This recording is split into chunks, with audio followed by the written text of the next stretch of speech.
Welcome to TV20 News. We are Cleveland. I'm Leah Haslage. Metro Health Hospital is changing, growing, and reinventing itself.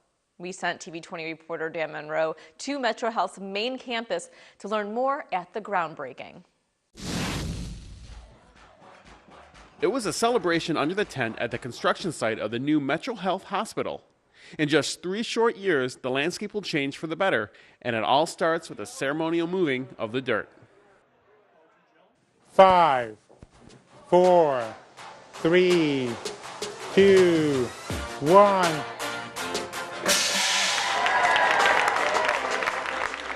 Before that, however, came the speeches from various dignitaries. Among them was Cleveland Mayor Frank Jackson, who congratulated Metro Health on getting to this point. Now, this investment will allow Metro Health to continue in its mission to provide high-quality health care for everyone, and it will make it more effective and efficient in doing that. It also will allow for economic growth and community development, not just in the immediate neighborhood, but in the entire city of Cleveland. So what will the new hospital offer to the community? To find that out, I spoke with Metro Health President and CEO, Dr. Akram Boutros. So this new hospital is designed in a way to take our care to the future. It'll be the most advanced healthcare facility that is unbelievably flexible, that will change with the times. So everything in the hospital is not only designed for today, but it's designed to accommodate another 30 to 40 years of healthcare. Besides being the hospital of the future, Dr. Boutros says the new hospital will be eco-friendly and have plenty of green space. When the rain falls, it's going to be collected and going to be distributed to all the plants on the hospital. It's going to create permeable asphalt and permeable concrete for the organization, for the region. We also want to make sure that everybody in this community enjoys the green space, and it will provide a much healthier environment. One person who's really excited about the new hospital is Ward 14 Councilwoman Jasmine Santana. I don't believe I've ever would have imagined seeing the day where someone's bringing $1 billion of investment to our neighborhood, which is really going to impact our neighborhood when you talk about workforce development, when you talk about parks, green space, recreation area, businesses. You know, it's going to bring businesses to our neighborhood. So it's going to impact our whole ward, not only with the transformation and the look of it, but the equity for all of our residents. At the groundbreaking of the new Metro Health Hospital, for TV20, I'm Dan Monroe. The ribbon was cut on Aspen Place, a brand new subsidized apartment complex located at West 61st and Lorraine Avenue in the Eco Village area of Ward 15. Mayor Jackson was in attendance and spoke about the importance of having accessible housing options. Affordable housing is essential. Many times when we look at development in urban centers, we look at those developments and we measure those developments by the physical structure that we put up. But we in the city take kind of different approach. We look at those physical structures and see whether or not they are a benefit to the people and whether or not they ensure that everyone can benefit and participate in their quality of life and prosperity. And particularly in trending neighborhoods where, as was mentioned, property value goes up, rental prices go up, and it makes it kind of hard for people to afford to live in certain neighborhoods.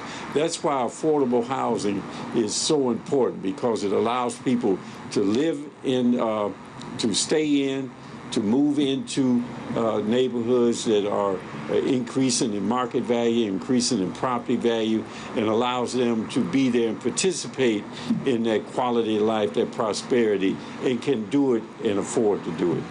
Aspen Place is located conveniently next to an RTA rapid line. Councilman Matt Zone says RTA is making sure residents have affordable access to it as well. RTA entered into this also this unique agreement working with Detroit Shore, where we're going to provide transit and bus passes at a discounted rate to Detroit Shoreway so that each household living in Aspen Place can have a free access to public transportation. Not only are they getting affordable housing, but they're getting free access to public transportation, and that's pretty amazing. Thank you. For more information on Aspen Place, visit Detroit Shoreway's website at dscdo.org. Well, after years of waiting, the beautiful new campus has opened at Tri-C Metro. At the opening ceremony, Metro Campus President Dr. Michael Scope welcomed the students, staff, and community to the new building. This building is a center both in the literal sense that it brings together and serves as a welcoming entrance to all parts of this campus, a great room of sorts for the campus. But also metaphorically, it's a place that brings together the parts of our mission: access, educational programs and services, and quality of life for our community. Any project this complex and frankly transformational involves many, many, many hands.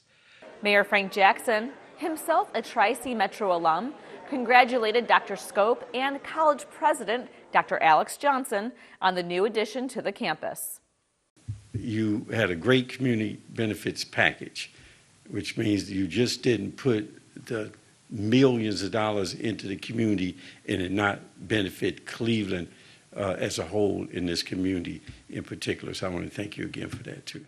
Dr. Scope says the campus center comes with new amenities for the students and community alike. One of the wonderful things about this building is that it opens us up to the community. So there's a coffee shop here, there's quiet study spaces, there's rooms that people can book to have small meetings. It really is a nice space with a variety of amenities.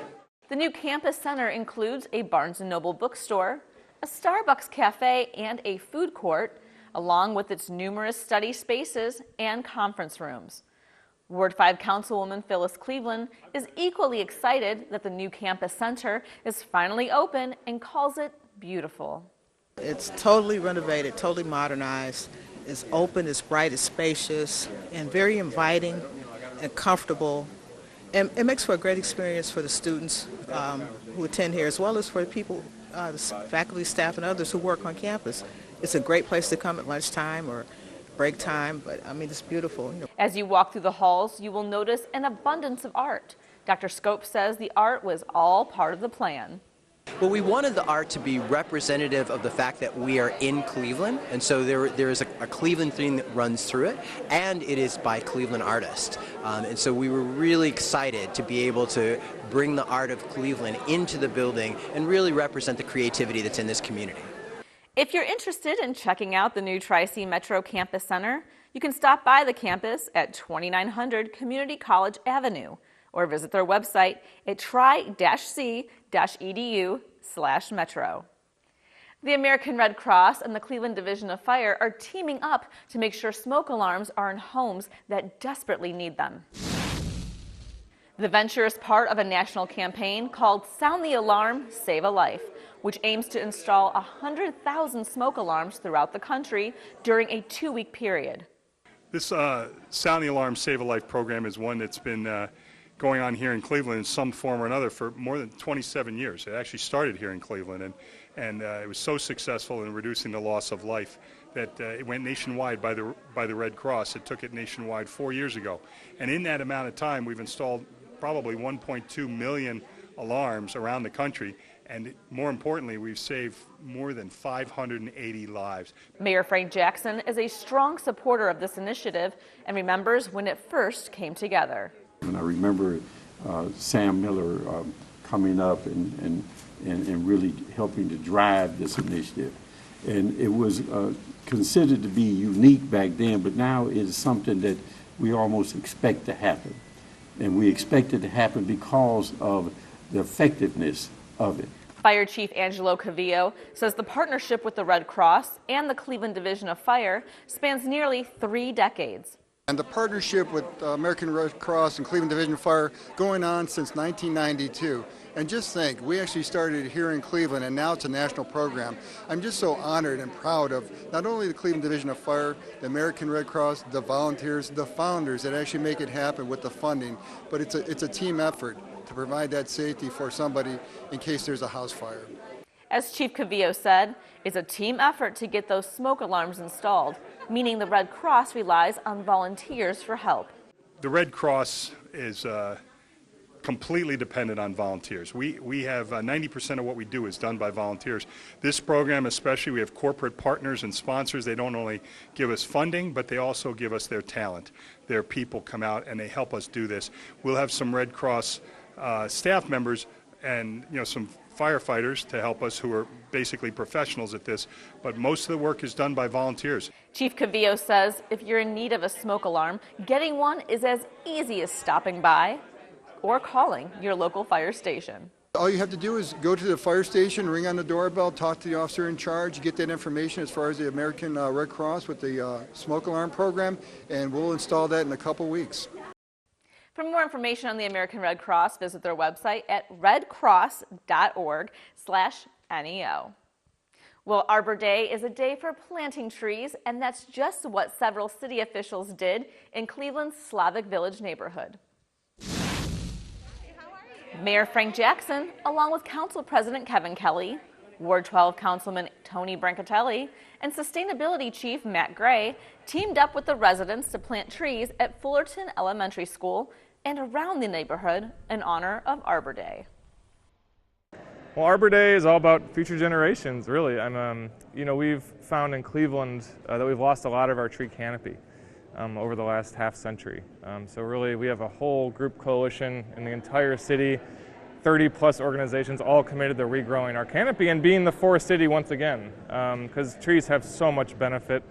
They are great for our mental health. There's all sorts of science around the benefits of trees for mental health. They're good for stormwater, they're good for energy use. Before the tree planting began, there was an opening ceremony where Mayor Jackson thanked the volunteers for their support and spoke on the importance of trees in the city. I think we've committed to 50,000 new trees by what time? By 2020. So we got a lot of work to do in a short period of time. So we're going to be planting a lot of trees. And as was mentioned, trees are just not a feel-good thing. They're important, they're essential. They're essential to individual health, community health, and really the health of the entire planet. It was a beautiful sunny day to plant trees in Slavic Village. After trees were planted at Fullerton, volunteers split up to plant trees throughout the neighborhood at designated planting zones. By the end of the day, Slavic Village looked more beautiful thanks to the hard work of some dedicated volunteers. The residents of Newton Avenue have a new place to relax and exercise and enjoy, thanks to a partnership between Case Western Reserve and the Cleveland Clinic. TV20 reporter Dan Monroe has more. The signs all say welcome to Newton Avenue Park, and it's a welcoming park. This plot of land turned green space nestled in the center of this quiet little neighborhood. To officially open the park, neighbors came out to help cut the ribbon with their councilman, Bashir Jones, and representatives from the Cleveland Clinic and Case Western Reserve University. All right. Right there. 2, 1, 5. So why did the Cleveland Clinic and Case Western Reserve team up to make this beautiful park? Cleveland Clinic Community Relations Director Vicki Johnson says it has everything to do with the construction of their new health education dental clinic up the road. The idea for a park on Newton Avenue came about as a result of the building of the health education campus. Every project that we engage in communities, we set out to identify a way that it can be beneficial to the community as well. So we attended a number of community meetings and asked residents what were their greatest needs, and we found that families wanted a safe place for their children to play, but also the seniors in the area. So we were happy to provide that need. Ward 7 Councilman Bashir Jones says this park is a perfect fit for the residents of all ages of this community. The residents across the street at Huff Heritage, our seniors, they've been complaining that they didn't have a space where they can sit down, they can relax, enjoy themselves. And now they have a full park, man. And also the children here, there wasn't a lot of area of where they can play. You know, good job, man. It wasn't a there wasn't an area where they can go and play. And this does both. We achieve both goals with this.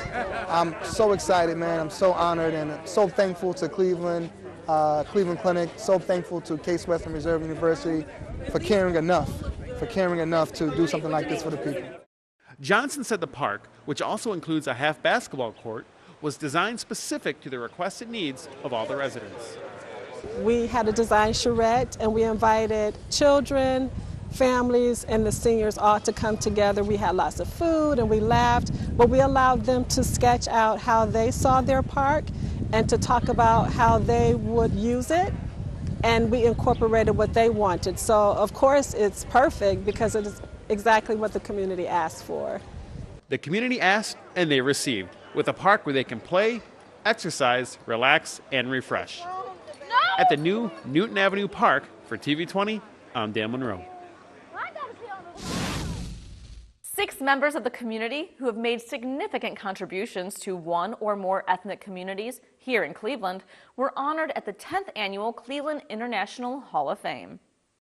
The Cleveland International Hall of Fame aims to honor those that have had a lifetime of service that has had a lasting effect. The 2019 honorees are Dr. Akram Boutros for Egyptian heritage, Ingrida Bublis for Lithuanian, Paul Burek for Czech, Richard Fleischman for Hungarian, Marilyn Madigan for Irish, and Sri N. Sriyath for Indian heritage. Congratulations to all of this year's inductees. If you'd like to nominate someone for 2020, you can do so right now. Just head over to clevelandinternationalhalloffame.com and you can watch that program in its entirety only here on TV20. Check our schedule for times and make sure you subscribe to our TV20 YouTube channel. We'll be right back with more TV20 News. After 15 years of smoking, Eva Marie quit. There's a new lung cancer screening that could save her life. You stopped smoking. Now start screening. Learn more at savedbythescan.org. Welcome back to TV20 News. We are Cleveland. I'm Leah Haslage. It was graduation day for students who went through an intriguing program with the Cleveland Division of Water. The program is called Cleveland STEP, or Student Technical Enrichment Program. And for one Saturday a month, from September through April, students in grades 6 through 9 received hands-on experiences at careers in the STEM field, along with activities, experiments, and tours. This is our 25th year having this program, where we're bringing in youth of the city and exposing them to STEM careers, science, technology, engineering, mathematics, and giving them some exposure so that they can consider some careers in those areas. During the ceremony, the students presented poster boards showcasing the work they did and what they learned. Afterwards, they were presented with certificates marking their successful completion of the program. 7th grader Ashlyn Faust spoke about her experience in the STEP program. I think it was really fun in STEP. I really enjoyed it. Basically, STEP is it's a science engineering program, and we went on these field trips every time we came. I really enjoyed the field trips because we got to learn, and we got to learn about what they did at the jobs. 6th grader Savannah Hill said it opened up a whole new world of science for her. From this experience, I learned to always just try your best, and if you need help, ask. And I just learned about velocity and just how far slope goes and just things like that, and I honestly had a wonderful time. The Cleveland STEP program wouldn't be as successful as it is without the help of some supporting partners. We have done some real hard work to reach out to our partners in the community. We are so very thankful for the organizations and institutions that we visit who welcome us into their organization and take the time on a Saturday morning to share their STEM careers with our students and inspire them to consider different professions in this area. For more information on the Cleveland STEP program, visit clevelandwater.com/ClevelandStep. Well, it was a day of learning for children of City of Cleveland employees when it was Take Your Child to Work Day. After the kids checked in upon arrival with their parents and received their super cool backpacks stocked with all sorts of goodies, they moved to the rotunda for breakfast and a welcome rally. Then the parents left and the morning program for the kids began. Wellness Works coordinator Kelly Smith explains. And we broke the kids up in different age groups and we did different types of breakout sessions. Our 8 to 11-year-olds, we did vision boards, dream boards with them. We brought in an art instructor to teach them what type of future career would they like to do. So we had them create boards for that, for their vision. For our 12 through 18, we actually was upstairs in the council chambers and we had a guest speaker of Jackie Nichols from Community Relations, and he told the kids about community, how they can give back to their community or how they can be very active in their community. After the breakout sessions, everyone came back to the rotunda for a talk about dining etiquette before lunch, when their parents joined them for a taco meal. During the lunch, HR Director Nicole West, Ward 7 Councilman Bashir Jones, and Public Affairs Chief Natoya Walker-Minor spoke to the crowd. The keynote address was given by Cleveland Police Sergeant Charmin Leone, who spoke on social media safety and cyberbullying. So the things that you post, the things that you talk about, the friends that you make, even on Snap, I know Snap tells you, you snap that message and then it's gone. It's not gone. We can always pull those.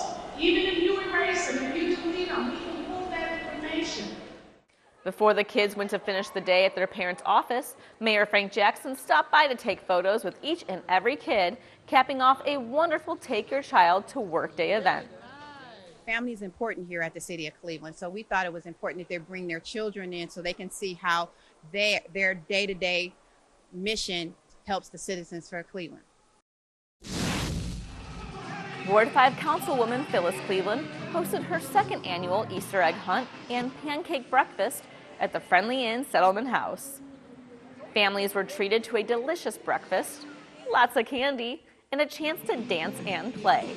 Councilwoman Cleveland says having events like this is reminiscent of her childhood, and watching the kids brings her joy. Always looking for things for the children, young people in our community. And certainly, Easter is an important holiday for some very religious, and for others it's a big cultural holiday and a big tradition. So I can remember the joy I felt as a little girl with the Easter egg baskets and dyeing Easter eggs and doing things with my mother and my family. And so we just wanted to give something back to the children in our community. I'm very happy that she asked Friendly Inn to host this event or to be able to house it here at Friendly Inn. What people may not know is that Friendly Inn is one of the oldest settlement houses in the nation. It is a place where immigrants used to come many, many, many years ago. Our agency is 144 years old, and again, we provide services for youth, family, and we're looking forward to starting to provide services for our elderly. And the fact that the councilwoman thought of something like this to bring families together right before Easter Sunday, I think it's awesome. We have so many young people who are out there, they're dancing, they're enjoying time with their parents, and then they're enjoying time with each other. So right now, it warms my heart to see so many families here on a Saturday enjoying themselves. When they see the candy and Easter eggs come out, I just love, when their eyes light up and they run and, again, it's just great. And we want to, we got so many things going on. And for a lot of children in this community, they may not have a, Easter basket at home. So it's just a little thing that I can do to help make our children's lives brighter, help the parents out a little bit. It gives them something to do. They can run and have fun and work up that energy and sleep real tight tonight. I'm happy. I'm enjoying myself. I'm having fun. It's a good thing. A good thing to bring the community back together. A real good thing. Awesome. Cleveland Arts and Culture Coordinator Cornell Calhoun III showcased his annual sustainable and eco-friendly themed play at the Tri-C Metro Theater. The play, called The Green Book 2, was performed as a sit-down stage reading by students of Tri-C and was a parody of HBO's show Game of Thrones. Who was brought to this court to be tried? Mormon Green of House Metro. Indeed. I have known the Green family for many decades. Mormon Green's father, Ward Green, was a trusted friend of the crown before the angels called him to service. Mormon Green was godson of the great-great-grand Meester. What is the charge? Charges, Your Grace, they are before you. So they are. Keep watching TV20 to see the entire reading of the Green Book 2.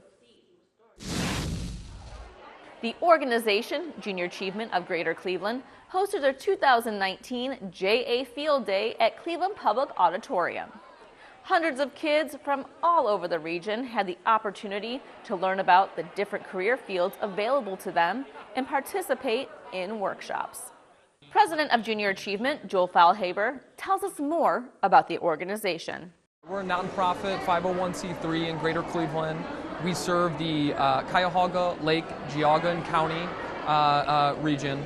We work with kindergarten through 12th grade students. We connect them with fantastic members of our community like Paul Etor, our board member, other corporate supporters to talk about earning and spending money, how important it is to save early and often for your future, expose kids to different jobs in our community and different companies that make Greater Cleveland a great place to live and work. When I looked around for a nonprofit that I could really believe in and join a board of, I looked at lots of ones, and Junior Achievement really spoke to me. Their commitment to kids is just absolutely incredibly impressive.